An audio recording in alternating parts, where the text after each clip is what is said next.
In this video, we'll look at metals, non-metals, and the noble gases, part of your IGCSE Chemistry course. By the end, you'll be able to do three things.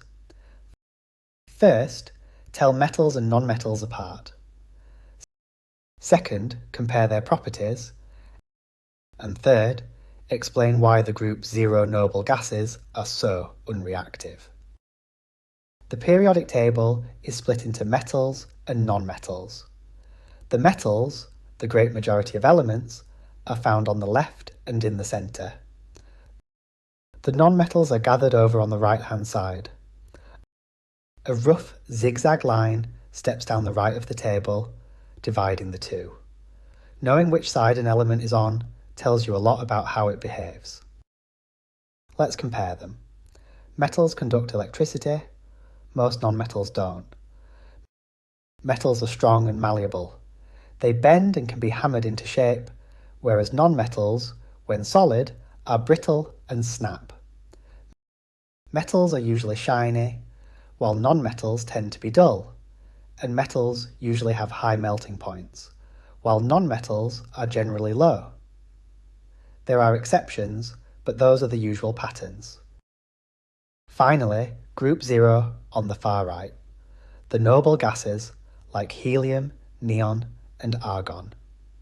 The key fact is that their atoms already have full outer shells of electrons. Because the outer shell is full, they have no need to gain or lose electrons. And since reacting is all about gaining, losing, or sharing electrons, that makes the noble gases extremely unreactive. We call them inert. That very lack of reactivity makes them useful. Helium for floating balloons, and argon to fill lamps and protect against unwanted reactions. Let's check what you've learned. Question 1. Where are non-metals found in the periodic table? Question 2. Give one property that most metals have, but non-metals don't. Question 3. Why is a group 0 element unreactive? Pause the video and have a go. 3, 2, 1. Here are the answers. 1. On the right-hand side. 2. They conduct electricity, also shiny, malleable, high melting point.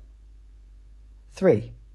It has a full outer shell of electrons, so it doesn't need to gain or lose any.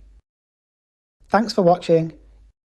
If this video helped, please give it a like and subscribe to the channel for more IGCSE science revision.